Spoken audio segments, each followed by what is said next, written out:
Warahmatullahi wabarakatuh. Kita bahas yang kemarin, kita sambung.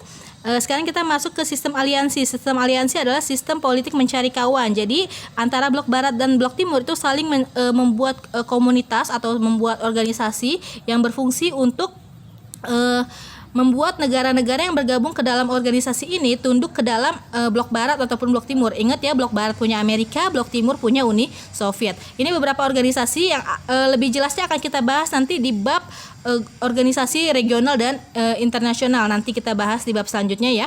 Ini adalah organisasi milik blok barat dan juga milik blok timur. Selanjutnya kita masuk ke persaingan senjata.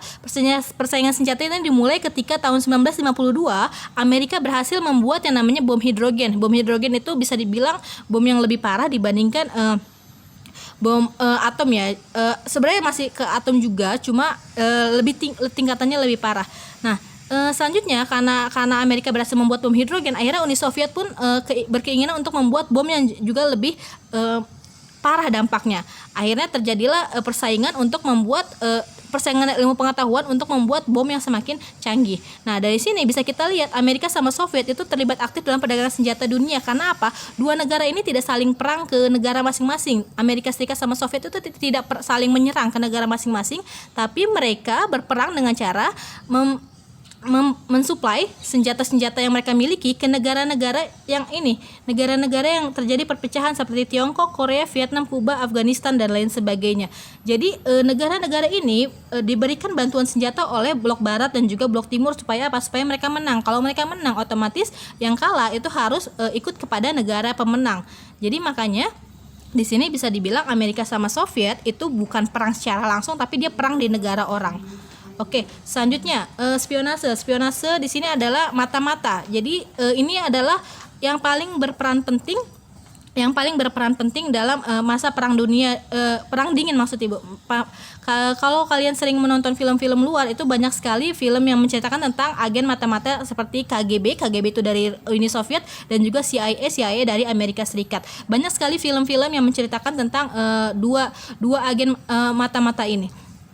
Salah satu pekerjaan agen mata-mata yang paling terkenal gagal itu adalah agen mata-mata CIA ketika peristiwa insiden Teluk Babi. Nah, insiden Teluk Babi ini membuktikan kalau agen mata-mata CIA pernah melakukan kegagalan besar. Nanti kita akan bahas seperti apa bentuk kegagalannya. Oke, selanjutnya kita masuk ke persaingan teknologi luar angkasa. Jadi sebenarnya gini ya, walaupun ini disebut dengan perang dingin, perang dingin itu maksudnya perang gengsi. Jadi gengsi negara mana nih yang paling maju di sini, bukan maju dalam senjata doang, tapi maju dalam hal ilmu pengetahuan dan teknologi. Nah, jadi ada salah satu sisi positif dari adanya perang dingin selain tadi munculnya bom-bom baru ya, tapi kemajuan yang paling tinggi terlihat adalah kemajuan ilmu pengetahuan tentang teknologi luar angkasa. Karena apa? Karena setelah perang dingin berakhir, sepertinya ilmu tentang pengetahuan luar angkasa itu juga mandek. Jadi kalau dulu di zaman masa perang dingin itu cita-cita anak-anak itu pasti selalu ingin menjadi astronot. Sedangkan sekarang orang nggak akan kepikiran lagi untuk jadi astronot. Karena apa? Karena ide tentang luar angkasa sepertinya sekarang sudah tidak se-booming pada zaman perang dingin. Jadi salah satu sisi positif adanya perang dingin adalah kemajuan teknologi luar angkasa. Oke, kita bahas satu-satu bagaimana kemajuannya. Dimulai dari tahun 57 tanggal 4 Oktober itu Soviet berhasil meluncurkan pesawat luar angkasa yang pertama, luar angkasanya yang pertama. Nah, di sini Soviet pun pada tanggal 2 April berhasil mengirim manusia pertama ke luar angkasa yang bernama Yuri Gagarin. Nah, kemajuan Soviet yang seperti ini akhirnya membuat Amerika merasa harus melawan Soviet dengan cara meninggikan ilmu pengetahuannya. Maka Amerika membentuk yang namanya NASA. NASA pasti kalian sering dengar ya. Dan NASA ini juga kalau Soviet hanya berhasil menerbangkan Yuri Gagarin keluar angkasa, kalau NASA berhasil mengirimkan manusia pertama kali ke bulan. Di sini terdiri dari 3 orang, ada Neil Armstrong, Edwin Aldrin, dan juga Michael Collins pada 16 Juli 1969 dalam misi Apollo ke-11. Dan jadi mereka tuh saling jadi yang pertama menerbangkan pesawat adalah Soviet. Akhirnya Amerika ingin menerbangkan. Lalu selanjutnya kalau pertama kali Soviet menerbangkan pesawat luar angkasa itu tanpa awak, lalu Amerika ikut menerbangkan tapi juga dengan hewan.